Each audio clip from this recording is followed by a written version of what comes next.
ஒன்று ராஜாக்களின் புஸ்தகம் 19வது அதிகாரம் அதனுடைய 7வது வசனத்தை வாசிக்க கேட்கலாம். ஒன்று ராஜாக்கள் 19:7. கர்த்தருடைய தூதன் திரும்ப 2ஆம் தரம் வந்து அவனை தட்டி எழுப்பி, எழுந்திரு, போஜனம் பண்ணு, நீ பண்ண வேண்டிய பிரயாணம் வெகு தூரம் என்றான். கைகளை உயர்த்தி ஹல்லேலூயா. இந்த நாளிலே பேசும்படி கர்த்தர் தந்த அருமையான வாக்குத்தத்தம் இதுதான். நீ பண்ண வேண்டிய பிரயாணம் வெகு தூரம். ஹல்லேலூயா. நீ பண்ண வேண்டிய பிரயாணம் வெகு தூரம். இந்த சம்பவம் நமக்கு நன்றாய் தெரிந்தது. பல முறை நம்முடைய சபையிலே நாம் தியானித்திருக்கிறோம். கிருபையினால ஏசபேல் எலியாவுக்கு நாள் குறிக்கிறாள். 2வது வசனத்திலே ஏசபேல் எலியாவின் இடத்திலே ஆள் அனுப்பி இப்படி சொல்லுகிறாள், அவர்களில் ஒவ்வொருவனுடைய பிராணனுக்கு செய்யப்பட்டது போல நான் நாளை இந்நேரத்தில் உன் பிராணனுக்காக செய்யாதே போனால் தேவர்கள் அதற்கு சரியாகவும் அதற்கு அதிகமாக எனக்கு செய்ய கடவர்கள் என்று ஆக்ரோஷமாக கோபத்தோடு ஆகாபுடைய மனைவியாக காணப்பட்ட ஏசபேல் நாள் குறித்து இந்த வார்த்தையை சொல்லி அனுப்புகிறார். நாளைக்கு இதே டைம்ல ஏசபேல் தன்னுடைய பிராணனை வாங்க நாள் குறித்து விட்டாள் என்பதை அறிந்ததும் 3வது வசனத்திலே சொல்லப்பட்டிருக்கிறது, தன் பிராணனை காக்க பெர்சபாவுக்கு புறப்பட்டு போனான். அவன் வனாந்தரத்தில் ஒரு நாள் பிரயாணம் போய் ஒரு சூரை செடியின் கீழ் உட்கார்ந்து தான் சாக வேண்டும் என்று கோரி, அது ஒரு ரிக்வெஸ்டா வைக்கிறார். போதும் கர்த்தாவே, என் ஆத்துமாவை எடுத்துக்கொள்ளும், நான் என் பிதாக்களை பார்க்கலாம் என்று சொல்லி ஒரு சூரை செடியின் கீழே படுத்து கொண்டு நித்திரை பண்ணினான். ரொம்ப ஆச்சரியமா இருக்கும். அவன் ஓடினது எதற்கு? தன் பிராணனை காக்க. அவனுடைய விண்ணப்பம் என்ன?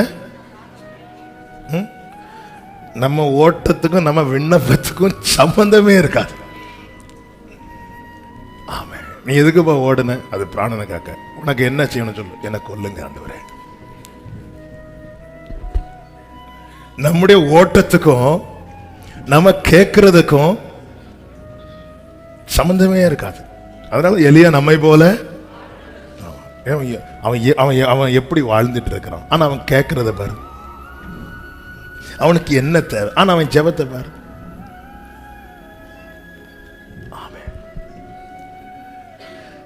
நல்ல கவனமா கேளுங்க. இப்படி ஒரு சூழலில் தான் கர்த்தருடைய தூதன் என்ன செய்கிறார்னா, வந்து தட்டி எழுப்பி, எழுந்திருந்து போஜனம் பண்ணு என்றான். அவன் விழித்து பார்க்கிற போது இதோ தழலில் சுடப்பட்ட அடையும் ஒரு பாத்திரத்தில் தண்ணீரும் அவன் தலைமாட்டில் இருந்தது. அப்பொழுது அவன் புசித்து குடித்து திரும்ப படுத்து கொண்டான். கர்த்தருடைய தூதன் திரும்ப 2ஆம் தரம் வந்து அவனை தட்டி எழுப்பி, எழுந்திருந்து போஜனம் பண்ணு, நீ பண்ண வேண்டிய பிரயாணம் வெகு தூரம் என்றான். அப்பொழுது அவன் எழுந்திருந்து புசித்து குடித்து திரும்பவும் படுத்துக் கொண்டான் என்று சொல்லவில்லை. அந்த போஜனத்தின் பலத்தினால் 40 நாள் இரவு பகல் ஓரேப் என்னும் தேவனுடைய பர்வதம் மட்டும் நடந்து போனான். ஒரு நாள் பிரயாணமாய் போய் என்று 4வது வசனத்திலே சொல்லப்பட்டிருக்கிறது. ஒரு நாள் பிரயாணமா போனவனே வாழ்க்கையை வெறுத்துட்டான். ஆனால் அவனுக்கான ரேமா பரத்திலிருந்து கிடைக்கப்பட்டதோ, ஒரு நாள் நடக்க முடியாதவனுக்கு இப்பொழுது 40 நாள் முடியாது. என்னால ஒரு நாள் கூட நடக்க முடியும். இதுக்கு மேல என்னால ஒரு நாள் கூட வாழ முடியாது. இதுக்கு மேல என்னால ஒரு நாள் கூட முடியாது. அவ்வளவுதான். ஆனா போனது பிராணனை தப்பதான், பிராணனை தப்புவிக்க. ஆனா அவனுடைய சூழ்நிலை பார்த்தா ஒரு நாள் தான். ஒரு நாள் சமாளிக்க முடியும், ஒரு நாள் மேனேஜ் பண்ண முடியும், ஒரு நாள். அதுக்கு மேல முடியாது.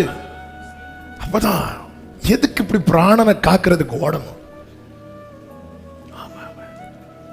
ஹல்லேலூயா. ஒரு மானை ஒரு புலி துரத்துதுன்னா அந்த புலி ஒரு நேரம் சாப்பாடுக்காக துரத்துது, அந்த மான் பிராணனுக்காக ஓடுது. மான் கிடைக்கலன்னு புலி செத்து போகாது, ஆனா மான் ஓடிதான் ஆகணும். ஓடலைன்னா சில நேரத்தில் ஆண்டவரே இப்படி ஜீவனை காக்கிறதுக்கு டயர்டாயிரும், சோர்ந்து போயிரும். ஒரு நாள் பிரயாணமா போறாங்க, அதுல வாழ்க்கையை வெறுத்துட்டு ஒருத்தனுக்கு. கண்மலை கர்மேல் பர்வதத்தின் உச்சியிலிருந்து கர்த்தர் சமூகத்திலிருந்து கேட்டு மழையை வரவழைத்தவன். ஆனா பிராணனுக்காக ஒரு நாள் பிரயாணம் பண்ண போது டோட்டலா எல்லாமே கொலாப்ஸ் ஆகி. ஆண்டவரே போதும் ஆண்டவரே, நான் ஒரே ஒரு ரிக்வெஸ்ட் வைக்கிறேன், ஒரு விண்ணப்பத்தை உங்ககிட்ட, ஒரு மனுவை உங்களுக்கு கொடுக்கிறேன். அதில் என்ன எழுதியிருக்குன்னா, என்னை எடுத்துக்கோங்கப்பா, போதும்பா. கர்த்தர் அவனை தட்டி எழுப்பி ஃபர்ஸ்ட் போஜனத்தை கொடுக்கிறாரு. அவன் சாப்பிட்டுட்டு திரும்பி படுத்துக்கொண்டான். ஆண்டவருக்கு தெரியும், சமயத்துக்கு கேட்ட வார்த்தையை கொடுத்தா ஒரு நாள் கூட நடக்க முடியாதவன் 40 நாள் நடக்க முடியும். ஒரு வார்த்தை, உம்முடைய ஒரு வார்த்தை என்னுடைய நீண்ட தூர பிரயாணத்துக்கு முன்னோக்கி செல்வதற்காக ஒரு வார்த்தை. ஹல்லேலூயா. காலத்தை தீர்மானிக்கிறது யேசபேல் கிடையாது, நம்முடைய ஓட்டத்தை தீர்மானிக்கிறது கர்த்தர். ஆமென் ஆமென் சொல்லுங்க பார்க்கலாம். 104வது சங்கீதம் 6 முதல் 8 வரை உள்ள வசனங்கள். அதை வஸ்திரத்தினால் மூடுவது போல பர்வதங்களின் மேல் தண்ணீர்கள் நின்றது என்று சொல்லப்பட்டிருக்கிறது. இப்ப அவைகளுக்கென்று தேவன் ஒரு ஓட்டத்தை நியமிக்கிறார். அவைகள் உமது கண்டிதத்தால் விலகி ஓடி விரைந்து போயிற்று என்று சொல்லப்பட்டிருக்கிறது. அப்போ எங்கிருந்து துவங்க வேண்டும் என்பதை கர்த்தர் தீர்மானிக்கிறார். அடுத்ததாக 8வது வசனத்தில் சொல்லப்பட்டிருக்கிறது, அவைகள் மலைகளில் ஏறி பள்ளத்தாக்குகளில் இறங்கி என்று. எவ்வளவு தூரம் செல்ல வேண்டும், எந்த பாதையில் செல்ல வேண்டும் என்பதையும் கர்த்தர் தீர்மானிக்கிறார். எங்கிருந்து நம்முடைய வாழ்க்கை துவங்க வேண்டும் என்பதை கர்த்தர் தீர்மானிக்கிறார். எவ்வளவு தூரம் செல்ல வேண்டும், இந்த ஓட்டத்தின் பாதை சில நேரத்தில் மேடு இருக்கும், உயர்வு இருக்கும், தாழ்வு இருக்கும். அது இன்னொரு பகுதியில் சொல்லணும்னா, இறங்குறது ரொம்ப ஈஸியா இருக்கும், ஏறுறது சில பாதையில நம்ம நடக்கிறது ரொம்ப கடினமா இருக்கும். இன்னும் அது சொல்லணும்னா, சில கஷ்டப்பட்டு சில நன்மையை பார்ப்போம், பொசுக்குன்னு அதுவும் ஏன்னா இறக்கம் இருக்குல்ல. இது உம்முடைய குமுறல், உம்முடைய கண்டிதம் அப்படி சொல்லும்போது அவருடைய வார்த்தை, அவருடைய வார்த்தையினாலே என் வாழ்க்கை துவங்குகிறது, அவருடைய வார்த்தையினாலே என் வாழ்வின் பாதை நியமிக்கப்படுகிறது. அது எப்படி இருக்கணும் டிசைட் பண்றது தண்ணீர் அல்ல. ஏன்னா அது தண்ணீர் ஒரு இடத்துல நிக்குது. நான் என் தாயின் கருவில் தோன்றும் முன்னமே கர்த்தரால் தெரிந்தெடுக்கப்பட்டவன், தாயின் கருவில் தோன்றினது முதல் கர்த்தரால் ஆதரிக்கப்பட்டவன். தாயின் வயிற்றிலிருந்து எடுத்தது அவர்தான், வளர்த்து ஆதரித்தவர் அவர்தான், கைப்பிடித்து நடக்க பழக்கினவர் அவர்தான். இந்த நிச்சயமுள்ள ஒவ்வொருவருக்கும் சொல்லுகிறேன், எவ்வளவு தூரம் நீங்கள் பயணிக்க வேண்டும், எந்தெந்த பாதையில் பயணிக்க வேண்டும் என்பதை தீர்மானித்தவர், உங்களை தெரிந்தெடுத்தவர். அவைகள் மலைகளில் ஏறி பள்ளத்தாக்குகளில் இறங்கி நீர் அவைகளுக்கு ஏற்படுத்தின இடத்தில் சென்றது. எப்போ எங்க இருந்து துவங்கணும், எந்த பாதையில பயணிக்கணும், எவ்வளவு தூரம் டிராவல் பண்ணணும், எங்க நிக்கணும், சர்வத்தையும் தீர்மானிக்கிறவர் எனக்கான ஓட்டத்தை ஏற்கனவே நியமித்து விட்டார்.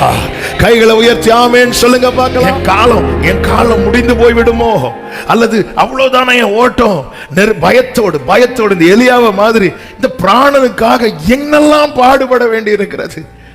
ஆமென் ஆமென். வேதனையோடு புலம்பலோடு, எதுக்கு இப்படி ஒரு வாழ்க்கை, யாருக்காக நான் வாழ்ந்து இல்ல, நான் உயிரோடு இருந்து என்ன பிரயோஜனம், எனக்கு இனி என்னதான் கிடைக்கும் என்ற கேள்வியோடு ஒருவேளை சில உள்ளங்கள் இங்க வந்திருக்கலாம், இதை கவனிக்கலாம். ஆமென். எனக்கு ரொம்ப ஆச்சரியம் என்ன அப்படின்னா, நிறைய செய்தி ஏற்கனவே எடுத்து வச்சாச்சு வாக்கு தத்தத்தை கொடுக்க.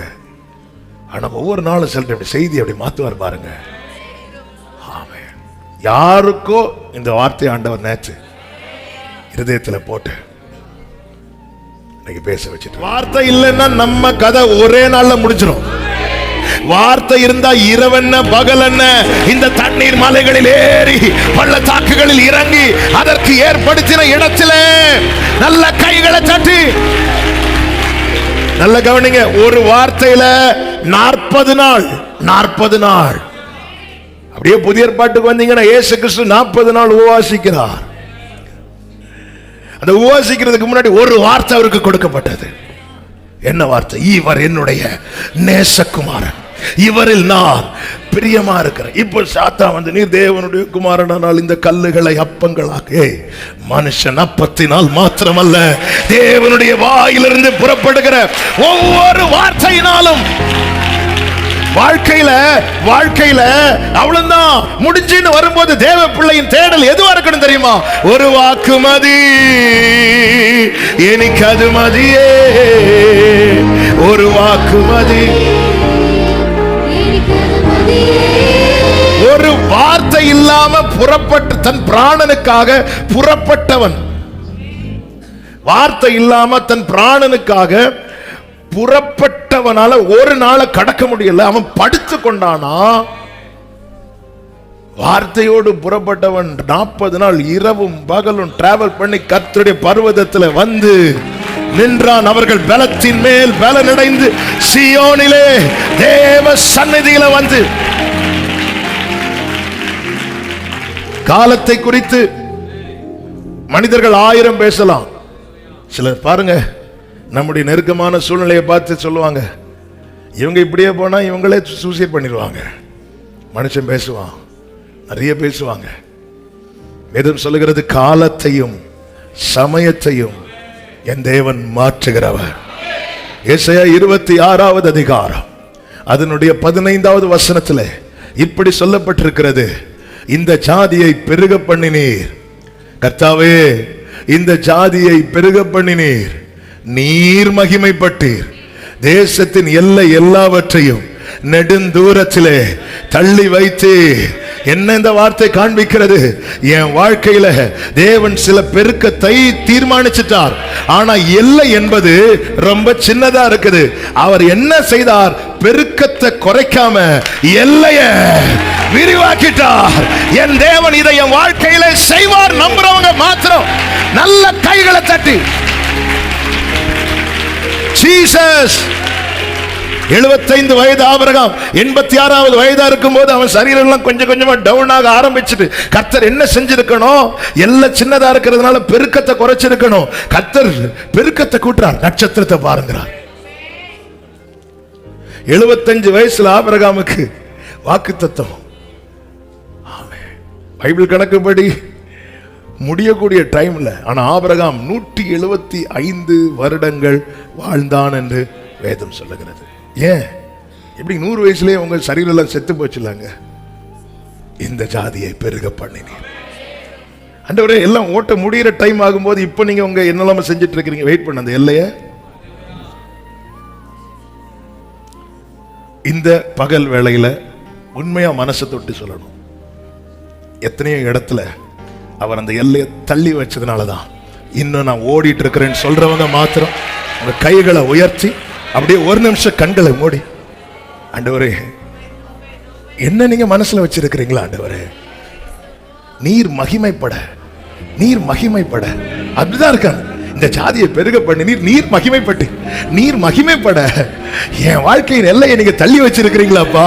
நீர் மகிமைப்பட, நீர் மகிமைப்பட, நீர் மகிமைப்பட, நீர் மகிமைப்பட, நீர் மகிமைப்பட. என் வாழ்வின் எல்லையை நீங்க தள்ளி வச்சிருக்கிறதற்காக நீர் மகிமைப்பட, நீர் மகிமைப்பட, நீர் மகிமைப்பட. நீர் இந்த வார்த்தையை சொல்லு, இந்த வார்த்தையை சொல்லுங்க, நீர் மகிமைப்பட.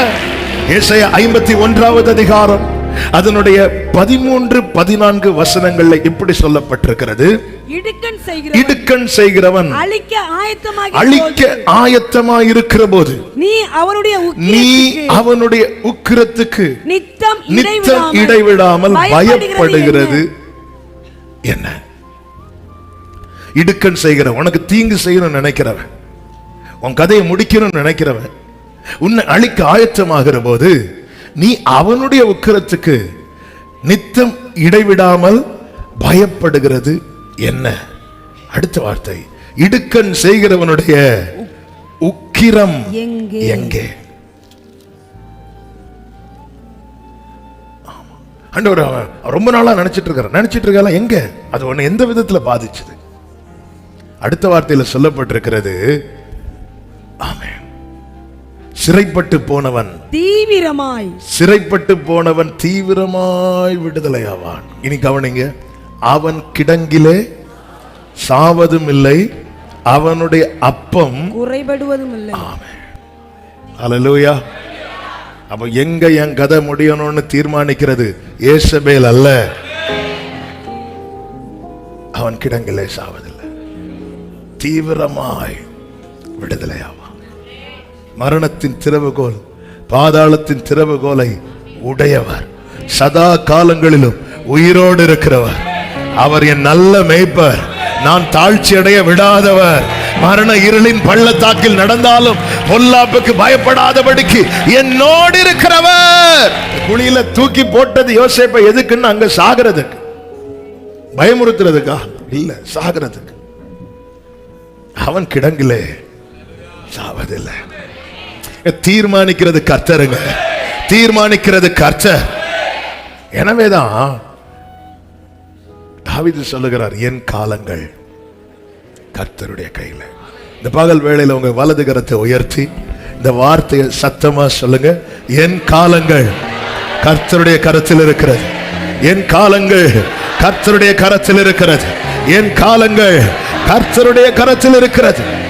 ஏசாயா 7வது அதிகாரம் அதனுடைய 2-3 வசனங்களிலே நீங்கள் பார்த்தீர்களே ஆனால், சீரியர் எப்ராயிமை சார்ந்திருக்கிறார்கள் என்று தாவீதின் குடும்பத்துக்கு அறிவிக்கப்பட்ட போது, ராஜாவின் இருதயமும் அவன் ஜனத்தின் இருதயமும் காட்டில் உள்ள மரங்கள் காற்றினால் அசைகிறது போல அசைந்தது. ஒரு செய்தி அப்படியே ஒரு துக்கத்தை கொடுக்குது, ஒரு பயத்தை கொடுக்குது. அந்த இருதயம் அப்படி ஷேக்காக ஆரம்பிக்குது. வெரி நெக்ஸ்ட் வெர்ஸ்ல இப்படி சொல்லப்பட்டிருக்கிறது, அப்பொழுது கர்த்தர் ஏசாயாவை நோக்கி. இன்னைக்கு காலையில் இந்த வார்த்தையை பார்க்கும்போது என் இருதயம் ஆடுதுனாலே அவர் பார்த்துட்டு சும்மா இருக்க மாட்டார். இவங்க இனி இப்போ வஸ்திரத்தை கிழிக்கல ஒண்ணு அப்படி அப்படி சில செய்தி கேட்கும்போது, சில நியூஸ் கேட்கும்போது அப்படி நெஞ்சில் அப்படி ஒரு ஷேக் ஆகும். ஆமென்.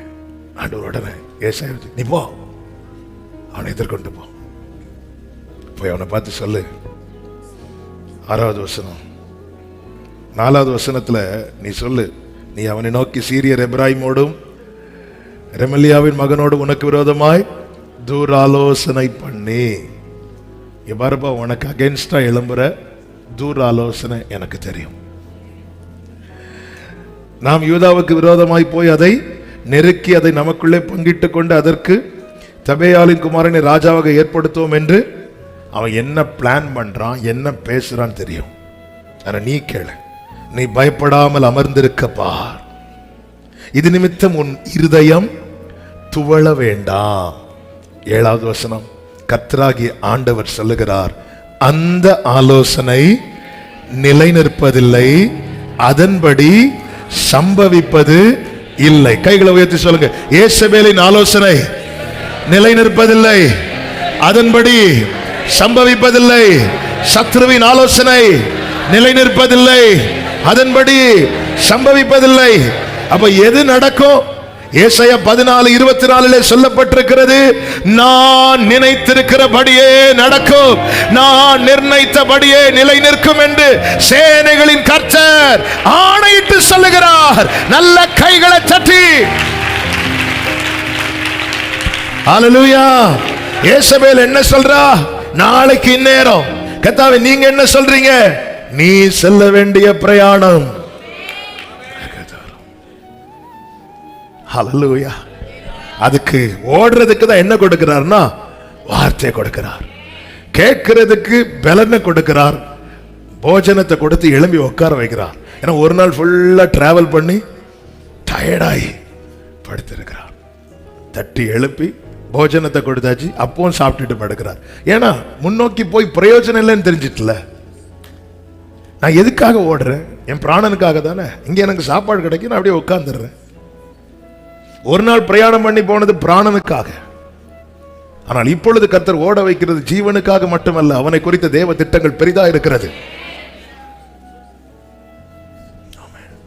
இதுவரை வாழ்வாதாரத்துக்காக ஓடிக்கொண்டிருக்கிற சிலரோடு கர்த்தர் இதை தீர்க்க தரிசனமாய் பேசுகிறார். இனி உன்னை ஓட வைக்க போகிறது உன் வாழ்வாதாரத்துக்காக மட்டுமல்ல, தேவ திட்டம் பெரிதா இருக்கிறது. தேவ திட்டம் பெரிதா. எனக்கு அன்றாட காரியங்கள் நடக்கணும் என்பதற்காக, பிராணனுக்காக, பிராணனுக்கு. அதுதான் வாழ்க்கையை ரொம்ப டயர்டாக்கிட்டே இருக்கும், டயர்டாக்கிட்டே இருக்கும். ஆமே, இதெல்லாம் பாருங்க, காலையில இருந்து காலையில 3 மணிக்கு எழும்பி இரவு 12 மணிக்கு வீட்டுக்கு வந்து திருப்பி ஒரு 2 மணிக்கு தூங்கிட்டு திருப்பி போறவங்க உண்டு. அதெல்லாம் கேட்கும் போது நம்முடைய நெஞ்செல்லாம் அப்படி உடையும். சரி, எவ்வளவு உங்களுக்கு இவ்வளவு கையில வருமானம் கிடைக்கும்னு பார்த்தா ரொம்ப சொற்பம் தான். இன்னைக்குள்ள விலைவாசிகள்லாம் வந்து ஒண்ணுமே பண்ண முடியாது. ஏன் இவ்வளவு கஷ்டப்படுறீங்க? பிள்ளைங்க இருக்காங்கல்ல. ஆமே, பிராணனுக்காக ஒரு நாள் மட்டும்.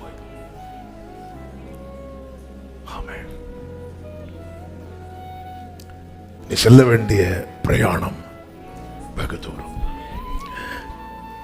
என் பிரயாணம் வெகு தூரம் என்பதின் அடையாளம் என்ன? அடையாளம் என்ன? 1, கர்த்தர் மறைத்து வைக்கிறார். 1 ராஜாக்கள் 17வது அதிகாரம் 2வது வசனத்துல கர்த்தர் எலியாட்ட சொல்றார். 3வது வசனத்துல, நீ போய் நீ இவ்விடத்து யோர்தானுக்கு நேராக இருக்கிற கேரி தாற்றண்டையில் ஒளித்துக் கொண்டிரு. 18:1 சொல்றார், நீ போய் அவனுக்கு காண்பி. அப்போ ஆண்டவர் 3 வருஷம் மறைச்சு வைக்கிறார். ஏன் மறைச்சு வைக்கிறார் அப்படின்னா, நமக்கு தெரியும் இந்த மழை ஏன் இப்போ பெய்யல, எலியா சொன்னதுனால. அப்போ ராஜாவுக்கு ஃபுல் கோபம் யார் மேல வரும்? ஒருத்தங்களால நமக்கு ஒரு பிரச்சனைனா, அந்த பிரச்சனையினால் நமக்கு ஒரு வேதனை வரும்போது, அந்த வேதனை நம்ம அழுத்த நமக்கு கோபம் யார் மேல வந்துட்டு இருக்கும்? அந்த பிரச்சனைக்கு, அந்த வேதனைக்கு யார் காரணம்? அப்படி ஒரு பார்வை பாபம் பாருங்க.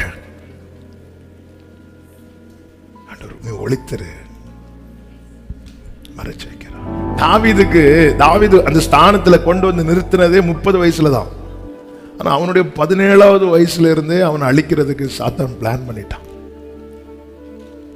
சவுல் மூலமாட்டு, சவுல் அவனை கண்டா கொல்லுவேன் அப்படிதான் நினைக்கிறான். ஆனா சவுலால தாவீதை கண்டுபிடிக்க முடியல ஒரு பக்கம்.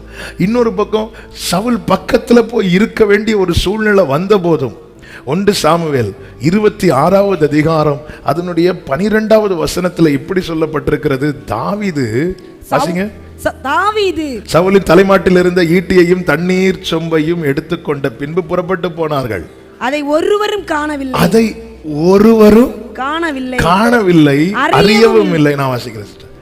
ஒருவரும் விழித்துக் கொள்ளவில்லை. ஏன்னா கர்த்தர் அவர்களுக்கு, அல்லேலூயா, நம்ம பக்கத்துல இருந்து யாராவது வந்தா கூட நம்ம அப்படி சவுல கண்ணை திறக்க விடாம பிடிச்சு, திறந்துடாத, என் பிள்ளை வாழணும்பா, என் பிள்ளை வாழணும், சின்ன பையன் 30 வயசு கூட ஆகல, நீ என்னடானா அவனை கொல்லணும் அழிக்கணும்னு சொல்லி சுத்தி சுத்தி வகை தேடிட்டு இருக்கிற. ஒருவரும் காணல, தெரியல, ஒருவரும் ஒருத்தரை கூட விழிக்க விடல. நல்ல தாவீது ஒரு நினைச்சிருப்பார். தாவீது அப்படி நினைக்க மாட்டார். ஏன்னா அவருக்கு தெரியும் கர்த்தர் காக்கிறார், கர்த்தர் காவாராக்கில்னு போட்டிருக்கிறார். கூட இருக்கிறவங்க சொல்லிப்பாங்க, நல்ல வேளை யாரும் எழும்பலன்னு தாவீது சொல்லிப்பார். அவர் எழுப்பல. சில நேரத்தில் உனக்காக சத்துருவுக்கு தாலாட்டு பாடுவார். ஏன்னா கர்த்தர் அவர்களுக்கு, ஏன்னா அவர் மனசுல என்ன தெரியுமா, உனக்கு ஒரு ஓட்டம் அவர் நியமித்து வைத்திருக்கிறார். ஹல்லேலூயா. உங்க வாழ்க்கையை திரும்பி பாருங்க, என்னங்க இருக்கு, என்ன இருக்கு. அப்ப ஏங்க நம்மளை இப்படி மறைச்சு வச்சு காக்கணும்? வேடனுடைய கண்ணிக்கும் பாழாக்கும் கொள்ளை நோய் வந்தது, மறைத்து வைத்தார். எவ்வளவு ஆக்சிடென்ட் பக்கத்துல மறைத்து வைத்தார். எத்தனை முறை சத்துரு பக்கத்தில் 1000 வலதுபுறத்தில் 10,000. ஏன் நம்மளை அணுகல? மறைத்து வைத்தார், மறைத்து வைத்தார். அவருடைய மறைவில் தாவீது தன் அனுபவத்திலிருந்து இப்படி சொல்லுகிறார், யுத்த நாளிலே என் தலையை மூடினே. யுத்த நாளிலே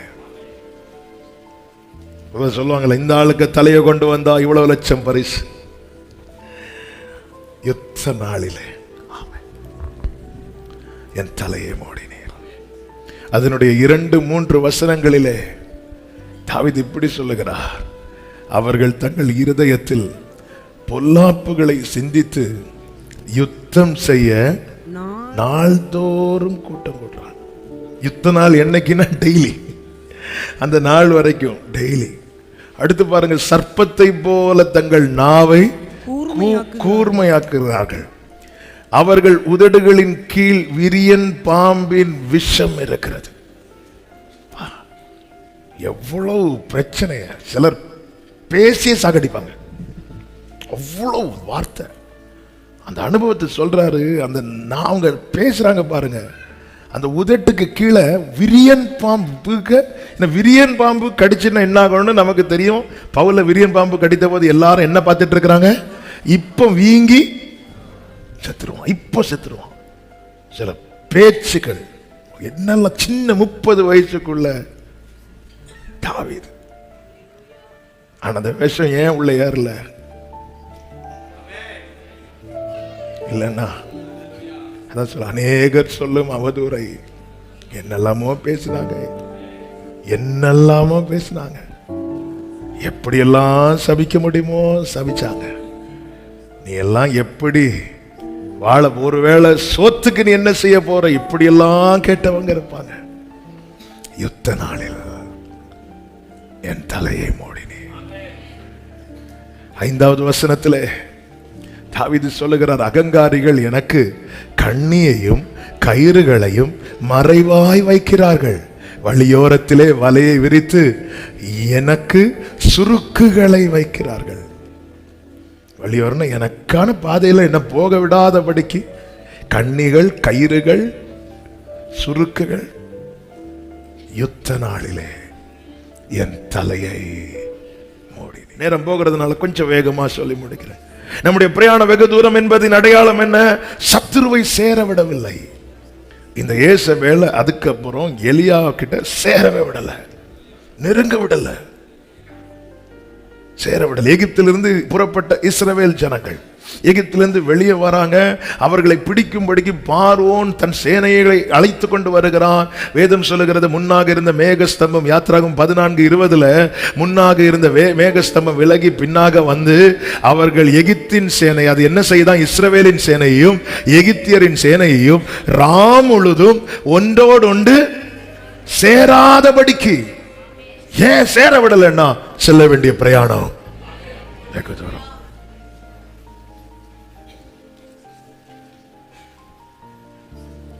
உன்னை தொடுவோ என் கண்மணியை தொடுவதா.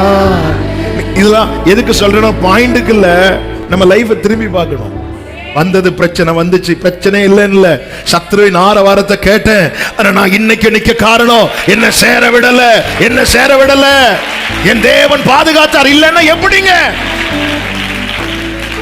ஹல்லேலூயா, ஆமென். கர்த்தருக்கு மாத்திரம் மகிமை உண்டாவதாக. சேர விடல. முன்னாக ஒரு பெரிய பாதையை கர்த்தர் பிளான் பண்ணி உள்ள சீக்கிரட்டா வச்சிருக்கிறாரு. இவன் பின்னாடி வந்து எடுத்துட்டு போலான்னு பாக்குறான். சேர விடல, சேர விடல. எப்படிங்க? ஐயோ, இந்த எனக்கு வந்து சில சொல்லுவாங்க, சில இந்த ஐயோ என் மூச்சே நிக்கிறது மாதிரி பலவீனம் வந்துச்சு. அதுக்கப்புறம் ஆண்டவர் காத்தாங்க. வாழ்க்கை திரும்பி பாருங்க. அவனை பிடித்தேன், அவனை மேற்கொண்டேன் அப்படின்னு சத்துரு சொல்ற அளவுக்கு சேர விடல. இது எதை காட்டுது? உனக்கு முன்னாடி ஒரு பாதை இருக்கு, பாதை இருக்கு. பாதை மறைக்கப்பட்டிருக்கிறது உண்மைதான். ஆமென். ஆனா அந்த காட்டுல பாதை விலகல, அதை மூடி இருந்த ஜலம் தான் விலகினது. ஆண்டவர் சில காரியங்களை செய்யும் போது எது எது தடையா இருக்குதோ அதுதான் அகற்றப்படும். நம்ம பாதை டேமேஜ் ஆகாது, அது ஸ்ட்ரைட்டா தான் இருக்கும், அது நேர்வழியா தான் இருக்கும். உங்களை அதிசயமாய் நடத்தி வந்த ஏன் ஆண்டவரை சேர விடலைன்னா உனக்கு முன்னாடி ஒரு ட்ராக் இருக்குப்பா, உனக்கு முன்னாடி ஒரு பாதை இருக்கு, நீ பண்ண வேண்டிய பிரயாணம். அந்த பாதையை பார்க்காததுனாலதான் இஸ்ரவேலர்கள் சொன்னாங்க, எகிப்துல கல்லறை இல்லை என்றா இங்கே கொண்டு வந்தீங்க. பாதையை பார்த்ததும் கல்லறை பத்தி பேசுறவங்க குடு குடு குடுன்னு ஓடுறான். பாதை பார்க்காததுதான் பிரச்சனை. பாதை இருக்கு. மோசேட்ட ஆண்டவர் சொன்னார், என்னடா நீ சும்மா அழுதுட்டு இருக்க, கிளம்பு கிளம்பு அப்படின்ட்டார். புறப்பட்டு போ அப்படிங்கிறார். Go ahead, முன்னாடி போ. முன்னாடி போங்கிறீங்க, பாதை இருக்கு. பாதை இல்லைன்னா சொல்ல மாட்டார்.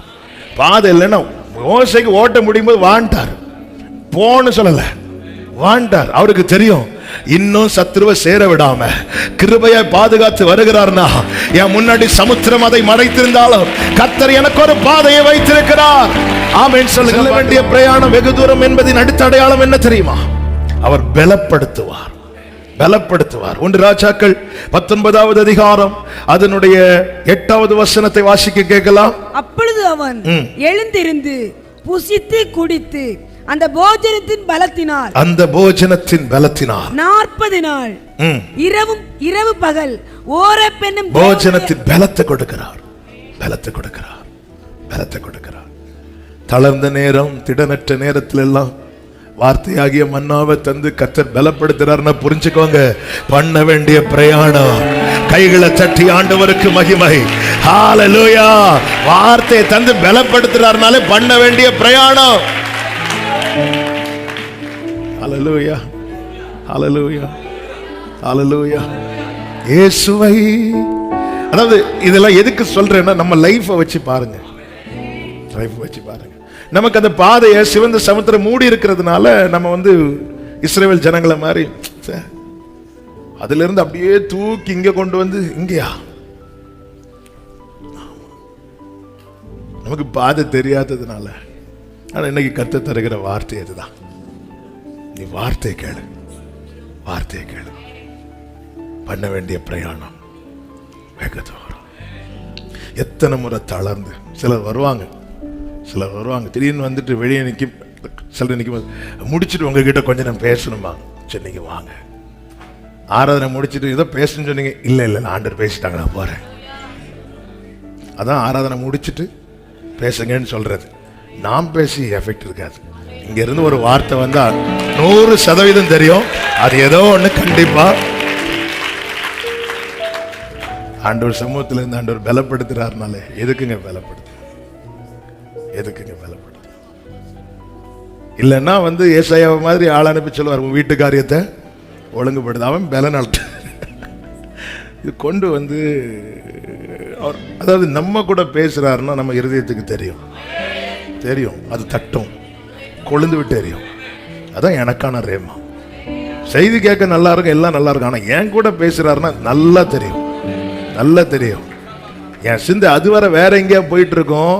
இந்த வார்த்தை வரும்போது அப்படியே சிந்தைகள் பிடிச்சு நிற்கும். ஒன்றைதான், உனக்கு தான், உனக்கு தான். ஏன்னா இருதயத்தை திறக்கிறது கர்த்தர். அந்த வார்த்தை ஆழமா விழுந்துற இருதயத்துல நினைச்சாலும் மறக்க முடியாது. லீதியாளுடைய இருதயத்தை யார் திறந்தார்? கர்த்தர் திறந்தார், கர்த்தர் திறந்தார். இது எனக்கான வார்த்தை தான். அந்த வார்த்தை அப்படி இருக பிடிக்கிறாங்க தெரியுமா, அவங்கள இந்த வார்த்தை வெட்கப்பட்டு போக விடாது. இந்த வார்த்தையை நம்புறவங்க வாழ்ந்திருப்பாங்க. உடன்படிக்கை பெட்டிக்குள்ள வைக்கப்பட்ட மன்னா எப்படி கெடாமல் இருந்ததோ அப்படியே வார்த்தை உடையவர்கள் வாழ்க்கை ஆசீர்வாதமா இருக்கும். ஆமென் சொல்லுங்க பார்க்கலாம். பலப்படுத்துகிறார். இன்னொரு காரியத்தை கூட சொல்லிட்டு நான் ஜெபிக்க விரும்ப, ஏற்கனவே அதை டச் பண்ண. எதற்காக பிரயாணத்தை தொடர பண்ணுகிறார் அது தெரியணும்ல. எதுக்காக?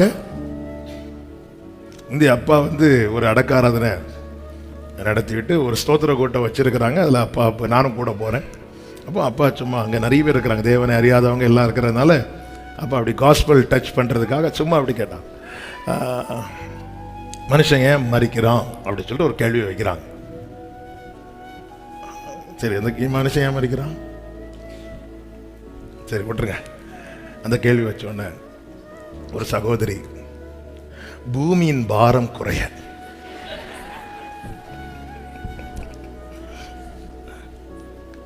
நம்மகிட்ட நிறைய பேர் சொல்லிட்டு சொல்லுவாங்க, நீ எதுக்கு இப்படி பாரமா இருக்க எல்லாருக்கும். அப்ப அதே மாதிரி எதுக்கு பிரயாணம் தொடரணும்?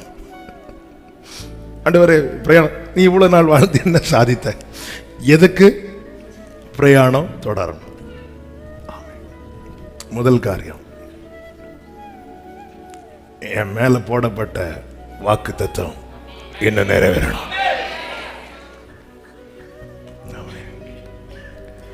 பொய் சொல்லவோ மனம் மாறவோ நீர் மனிதர் அல்லவே.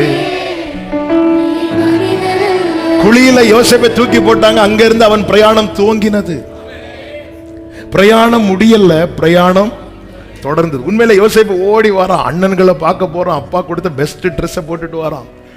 அவங்களுக்குள்ள இருக்கிறது உனக்கு தெரியாது, நீ அதை போடாம வந்திருந்தா கூட கொஞ்சமாவது இறங்கி இருப்பாங்க. கரெக்டா அதை தான் போட்டுட்டு வரான். எல்லாரும் தூக்கி குழியில போட்டாங்க, பிரயாணத்தை முடிக்க நினைக்கிறாங்க. பிரயாணம் தொடர்ந்தது. ஏன்? வேதம் சொல்லுகிறது, கர்த்தர் சொன்ன வார்த்தை நிறைவேறும்.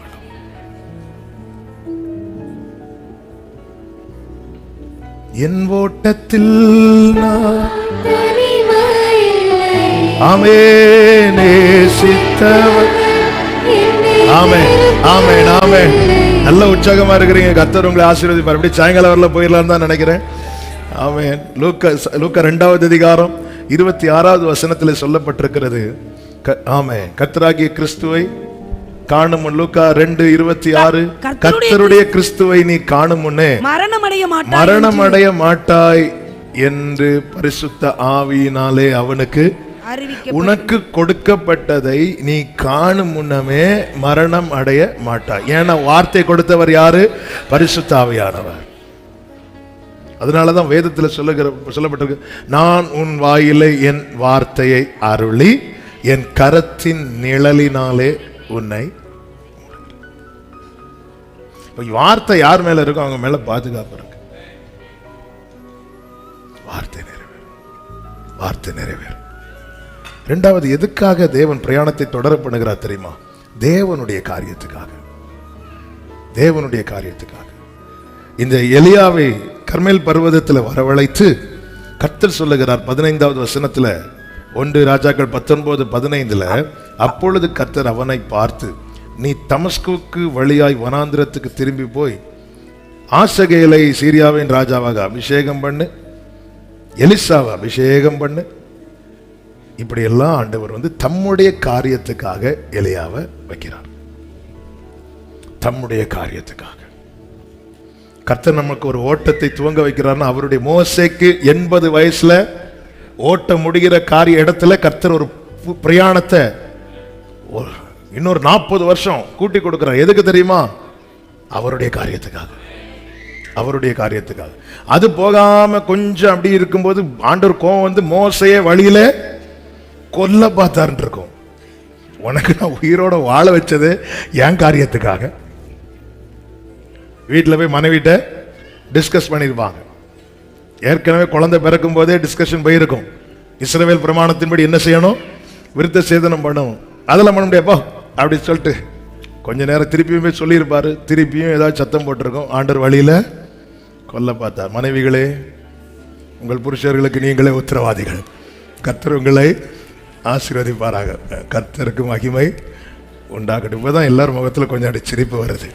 இதுவரை இப்படி இருந்தாங்க, இப்போ அப்படியே சிரிச்சிட்டு பிரசங்கம் நடக்கட்டும். இன்னும் சாயங்காலம் வர போட்டோம். உடனே நீங்க கவலைப்படாதீங்க, அவங்களை எப்படி திருத்தணுமோ கர்த்தர் திருத்துவார். பார்க்க அதுக்கு நாங்களா கிடைச்சோம். கர்த்தர் மோசையை கொல்ல. அவருடைய காரியம், அவருடைய காரியம். சமுத்திரத்தில் மூழ்காமல் பேதுருவை கை தூக்கி எடுத்தது. 4 அடுக்கு பாதுகாப்புக்குள்ளே இருந்த பேதுருவை வெளியே கொண்டு வந்தது அவருடைய காரியத்துக்கு. நீர் மகிமைப்பட்டீர். நீர் மகிமைப்பட்டீர். பத்ம தீவுல செத்தவனை போல விழுந்து கிடந்த யோவான் மேல கையை வச்சு பயப்படாதே என்று சொல்லி அவனை தட்டி எழுப்பி, நீ கண்டவைகளையும் கேட்டவைகளை எழுது. செத்தவனை போல அந்த மூச்சு மட்டும்தான் இருக்கு, வேற ஒண்ணும் இல்லை. அப்படிப்பட்டவனை எழும்பி எழுதுன்னு சொல்ல காரணம் என்ன? அவருடைய காரியத்துக்கு. நீ பண்ண வேண்டிய பிரயாணம் வெகு தூரம் எதுக்கு? அவருடைய காரியத்துக்கு. யார் போவாய் நமது காரியமா என்று கேட்டவருடைய காரியத்துக்காக. நான் உன் வாயில் அருளிய என் வார்த்தை உன்னோடு முடிஞ்சிடக்கூடாது. உன் வாயிலிருந்து, உன் சந்ததியின் வாயிலிருந்து. என்ன அர்த்தம்? உன் ஓட்டம் முடிகிற இடத்துல உன் சந்ததி தொடங்கணும். அது வரைக்கும் நீ ஓடணும். உன் ஓட்டம் முடிகிற இடத்துல எலியாவே நீ போதுன்னு சொல்லிட்ட. இந்த சூறை செடிக்கு கீழே, இந்த சூறை செடிக்கு கீழே நான் உன்னை எடுத்துட்டா உன் சால்வை இதோட மக்கி போகும். நீ ஓடு, ஒரு நாள் வரும் நீ எடுத்துக்கொள்ளும் போது அந்த சால்வை எடுக்கிறதற்கு ஒரு எலிசா அங்க இருக்கணும். அது வரைக்கும் நீ ஓடணும். நீ ஓடணும். நீ செல்ல வேண்டிய பிரயாணம், நீ பண்ண வேண்டிய பிரயாணம். ஆபிரகாம் மரித்ததும் பெலிஸ்தியர்கள் துறவ மூடினார்களா? 100 வயதுல சரீரம் செத்த நிலையில் இருக்கிற ஆபிரகாமுக்கு ஒரு பிரயாணத்தை துவங்க வைக்கிறார். ஈசாக்க கொடுக்கிறார். ஏன்? நாளைக்கு ஆபிரகாமே உன் ஓட்டம் முடிந்து இந்த பெலிஸ்தியர் இந்த மண்ணை போடும்போது அதை தோன்றதுக்கு ஈசாக்கு வந்து நிக்கணும். நீ பண்ண வேண்டிய பிரயாணம். ஹல்லேலூயா, ஹல்லேலூயா, ஹல்லேலூயா, ஹல்லேலூயா. நீங்க தேவ சமூகத்துல நிக்கிறீங்கல்ல, அந்த இடத்துல உங்க தலைமுறை வந்து நிக்கணும். அது வரைக்கும் நீங்க இல்லைன்னா யோசுவாவின் ஆரம்பமே யுத்தங்க. யுத்தங்க. முச்செடி எழுந்திருக்கும் போது மோசைக்கு வயசு 80. அங்க போயிருந்தா அமலேக்கு ஈஸியா சாப்பிட்டுட்டு போயிட்டே இருப்பான். உங்களால யுத்தம் பண்ண முடியாம இருக்கலாம், ஆனா உங்க கை உயர்த்தினா உங்க தலைமுறை ஜெயிக்கும். உங்க தலைமுறை ஜெயிக்கும். ஒராலா பாத்துடாரா ஷாச்சானாலாரா. மோசே கையை உயர்த்தினா தலைமுறை ஜெயிக்கும். யோசுவா வந்து நிக்கிறது வரைக்கும் மோசே நீ ஓட வேண்டியது அவசியம். நீ வாழ வேண்டியது அவசியம். ஹல்லேலூயா, ஹல்லேலூயா. நீ பண்ண வேண்டிய பிரயாணம் வெகு தூரம். ஆண்டவரே, உங்க வாழ்க்கையை பாருங்க. மறைச்சு வைக்கிறாரா? தீங்கு சேர விடாம காக்கிறாரா? பலப்படுத்துறாரா? பலப்படுத்துறாரா? பவுல் சொல்றாரு, இந்த தேகத்தை விட்டு பிரிந்து அவரோடு இருக்கணும்னு ஆசையா இருக்கு, ஆனாலும் நான் இந்த தேகத்தில் குடியிருப்பது உங்களுக்கு அவசியம். ஜீவன் அவர் கையில இருக்கு. உங்களை வாழ வைக்கிறாருன்னா இன்னொருத்தங்களுக்கு அவசியம் நீங்க வாழ்றது. இன்னொருத்தங்களுக்கு அவசியம் நீங்க வாழ்றது. இன்னொருத்தங்களுக்கு அவசியம் நீங்க வாழ்றது. அதனால எதுக்கு இந்த வாழ்க்கை? ஏன் இந்த வாழ்க்கை? ஆமா, எப்படிப்பட்ட வாழ்வை வெறுத்து தற்கொலை எண்ணத்தோடு யாராவது இருக்கிறீங்க, நான் இயேசுவின் நாமத்தில் உங்களுக்கு சொல்றேன், நீங்க வாழ்வது பிறருக்கு அவசியம். உங்களை வாழ வைக்கிறது கர்த்தர். அவன் கிடங்கிலே சாவதும் இல்லை, அவன் அப்பம் அவனுக்கு குறைவதும் இல்லை. செபிக்கலாமா எல்லாரும்? ஆமென். ஒரு 5 நிமிடங்கள் உங்களுக்கு எப்படி வசதி எப்படி இருந்துக்கோங்க.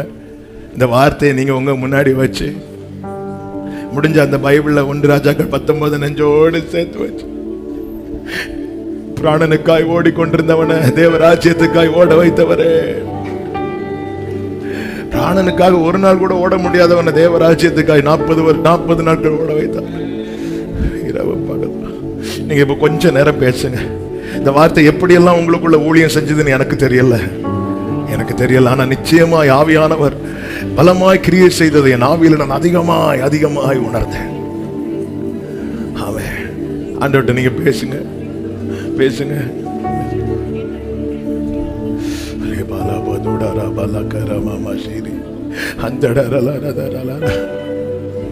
இனி நான் வாழ்ந்து என்னத்திற்கு? கர்த்தர் சொல்ற, நீ வாழ்வது அவசியம், அவசியம். என் ஓட்டம் தொடருமா? எப்படி நான் நிறைய கர்த்தர் உன்னை மறைக்கிறா, கர்த்தர் தீங்குக்கு உன்னை விளக்குகிறா, கர்த்தர் உன்னை பலப்படுத்துகிறார், பலப்படுத்துகிற உன் வாழ்க்கையில தேவ நிறைவேற்ற வேண்டிய காரியங்கள் இருக்கிறது. நீ தேவ திட்டத்துக்கு தேவையானவன், தேவ திட்டத்துக்கு தேவையானவள். நீ தேவ காரியத்துக்கு தேவையானவன், தேவ காரியத்துக்கு தேவையானவள். ஆண்டவரே, நான் வாழ்வதனால யாருக்கு என்ன பிரயோஜனம்? ஆமா, நீ அணிந்த சால்வை உன் தலைமுறையை நிக்க வைக்கும். நீ யோர்தான கடந்தப்பா, உன் தலைமுறையும் அதே தேவன் நாமத்தில் அந்த யோர்தான கடக்கும்.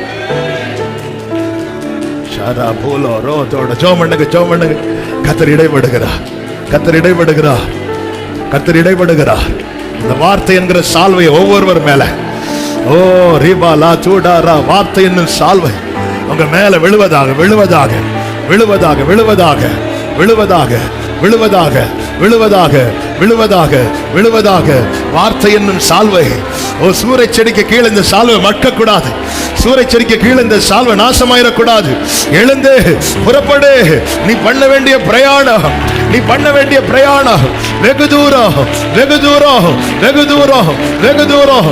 ஊரலபா சூடரபா சேரபல கதரா ரீமலபதடரபா. ஜெபம் பண்ணுங்க, ஜெபம் பண்ணுங்க. அநேகர் ஜெபம் பண்ணிட்டு இருக்கீங்க. மனம் திறந்து பேசுங்க ஆண்டவர்ட்ட. கர்த்தர் கிரியை செய்வாராக, கர்த்தர் கிரியை செய்வாராக. உன்னோடு போராடினவர்களை தேடியும் காணாதிருப்பாய் என்று சொன்னவர், உன்னோடு யுத்தம் பண்ணினவர்கள் ஒன்றுமில்லாமல் இல் பொருள் ஆவார்கள் என்று சொன்னவர் இதோ இந்த நாளில் உன்னோடு பேசுகிறார். நீ பண்ண வேண்டிய பிரயாணம், நீ பண்ண வேண்டிய பிரயாணம் வெகு தூரம். Thank you Jesus. இயேசுவேல் நினைத்தது போலல்ல, ஆகாப் நினைத்தது போலல்ல, கர்த்தர் நிர்ணயித்தபடியே, கர்த்தர் நினைத்தபடியே. நல்ல கைகளை தட்டி ஆமென், ஆமென். சபையே கேள், சரமே கேள். நீ பண்ண வேண்டிய பிரயாணம் வெகு தூரம். தேவ திட்டத்துக்கு நீ தேவை, தேவ காரியத்துக்கு நீ தேவை. ஆமென், ஆமென். நல்ல தகப்பனே, இரக்கமுள்ள பிதாவே, நன்றி செலுத்துகிறோம். கிருபையாய் உங்க சமூகத்தில் கொண்டு வந்து பாட, துதிக்க, ஆராதிக்க, ஜெபிக்க வைத்த தயவுக்காய் நன்றி. விசேஷமா எங்களோடு இடைப்பட்டீர், பேசினீர். எஸ் லார்ட், நீர் மறைக்கிறீர், சத்துருவை சேர விடாமல் நீர் காக்கிறீர். ஆண்டவர், நீங்க கொண்டு செல்றீங்க. ஆண்டவர், எங்களுக்கு முன்பதாக ஓட்டத்தை நிர்ணயித்திருப்பது நீர். வேண்டிய பலனை தந்து இம்மட்டு நடத்துகிறீர். தொடர்ந்து நடத்துங்கப்பா. பிராணனுக்காக மட்டுமில்லாமல் தேவ காரியத்துக்காக என்கிற உணர்வோடு கர்த்தர் எங்களை முன்னிறுத்தி நடத்துவீராக. நீர் முன்னின்று எங்களை நடத்துவீராக. ஒவ்வொருடைய வாழ்க்கையும் அர்த்தமுள்ளதாய், அநேக எலிசாக்களை உருவாக்குகிறதாய், அநேகருக்கு பிரயோஜனமானதாய் காணப்படுவதாக என்று இயேசுவின் நாமத்தில் வாழ்த்துகிறேன். அப்படியே செய்யும். நாமத்தை மகிமைப்படுத்தும். கன, மகிமை, துதி, ஸ்தோத்திரம் எல்லாமே ஒருவருக்கே செலுத்துகிறோம். இரட்சகர் இயேசு கிறிஸ்துவின் நாமத்தில் பிதாவே, ஆமென். சேர்ந்து சத்தமாய் சொல்லுவோம். என் ஆத்துமாவே கர்த்தரை ஸ்தோத்திரி, என் ஆத்துமாவே கர்த்தரை ஸ்தோத்திரி. கர்த்தர் செய்த சகல உபகாரங்களை மறவாதே.